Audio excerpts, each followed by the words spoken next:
That's the potato. Tomatoes are ready. Red chili.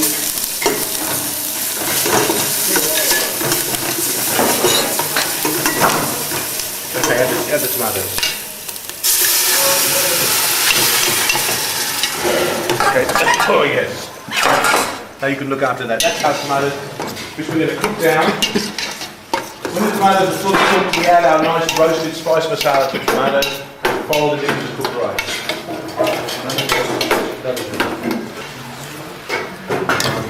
Who's on the chana dal chain?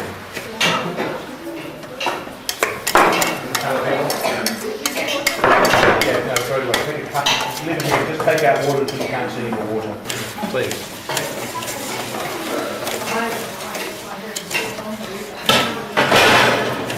Okay.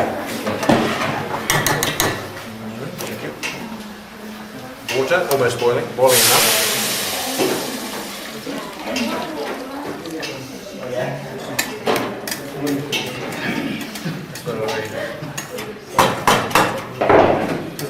Okay, just put that under there.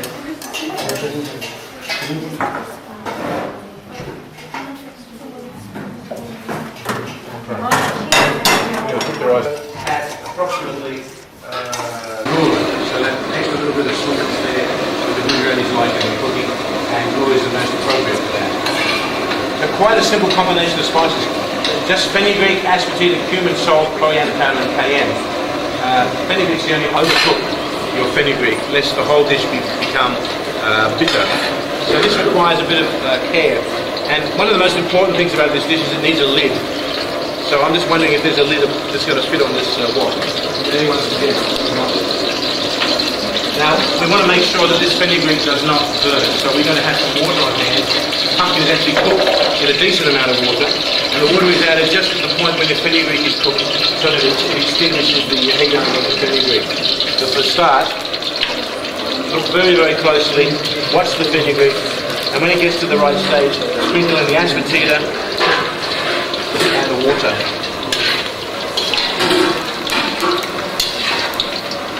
Very close now, let's see.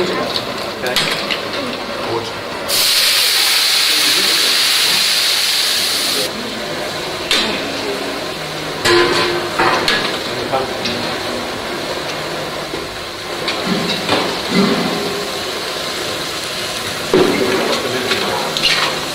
What do you think we should do about a lid for this?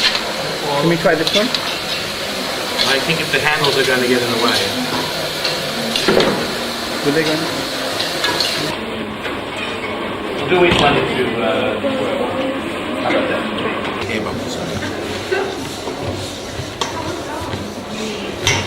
No. In the centre. It's very hard. It's actually scratched out. Okay, that's pretty close. Now we'll just fine tune it. Even, you get actually even sized bread. This pieces is going to be the right size. And then divide each plate into 12. So decide when you think each plate has the same quantity, spread it, then make a grid so you've got 12 sections. And each of those sections is the amount of filling you'll need for each paratha. That way you don't have any filling left over. You know, sometimes you think you go to so much trouble making the filling and you're a bit careful, you don't put too much filling inside, and then you've rolled them all and you've got all this filling left over and you think, oh, I could have put more inside.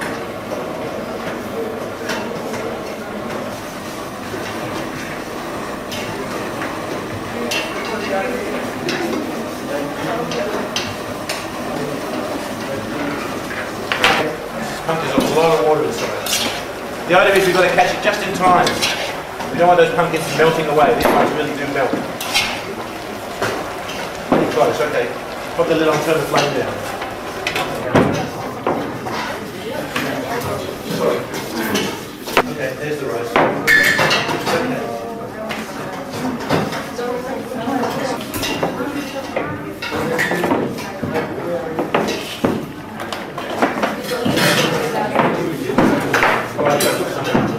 Let's check the potatoes here.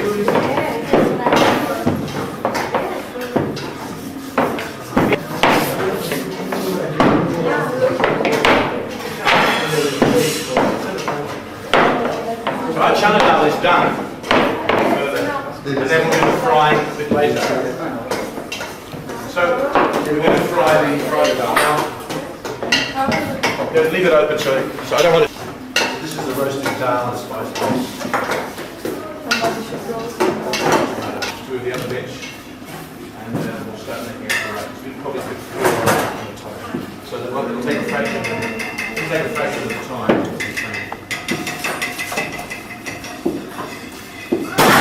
You want to put in here with it? You have to very carefully regulate the. No, we need this like that. Here's a little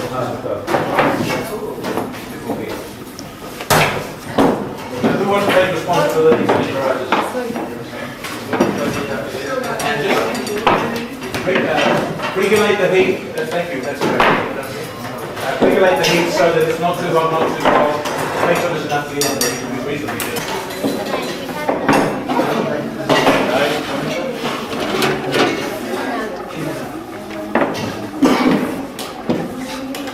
Let's check that and see.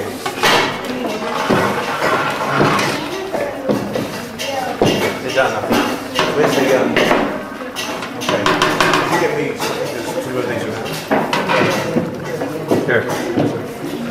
They're trying to spray off. Here you go. Okay, these pumpkins are now done. By the nature of these winter pumpkins, they're very moist, so we're not going to cook them any further. These ones are 9/10 done, or actually 99.9% done. Just the heat of them sitting in the pan will finish them off.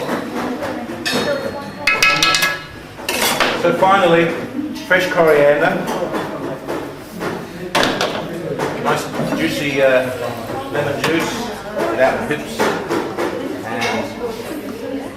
and some gur. Well, how to mix all this gur in? Well, the best way to do it is to pop it there on the side till it all melts and then just fold it through. The important thing with these pumpkins is you don't want to smash them up. The beauty of this dish is their nice appearance. Nice evenly cooked.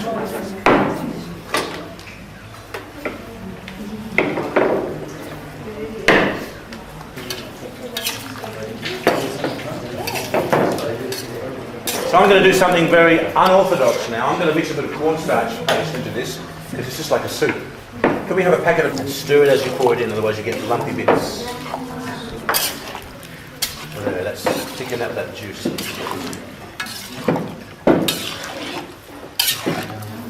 It's and they cut through the pastry. Normally bean sprouts are nice and soft. These brownies are getting smaller and smaller. Okay, can I just have a go and see if we can make this? These are technically supposed to be rolled out flatter now. Let's see how far we can go before they can't go any further.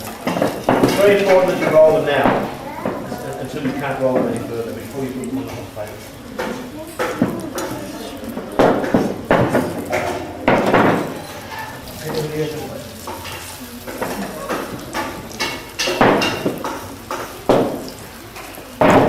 As I mentioned, the reason why we had the difficulty with this today melted away. So, yes, there is. You can do it without the beans sprouts. There's a funny thing of salt on the side.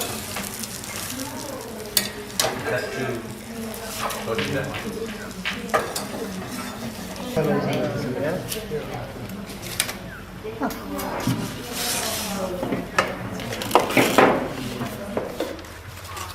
Could you make sure that they can roll as far as they can go?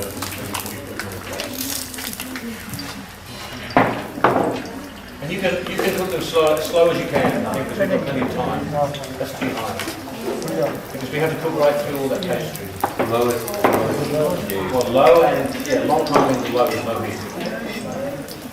We'll turn that off.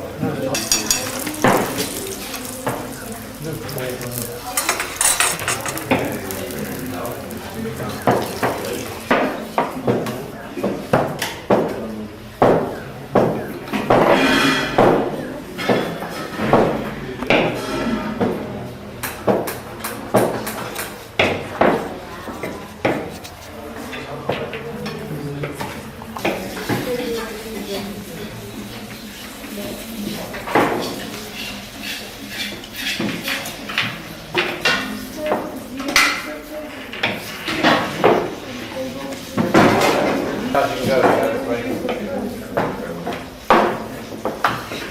Like a Singapore karate. The rolling has to be done on this side, not the other side. The rolling has to be done on the side of the bolster. Someone needs to roll down.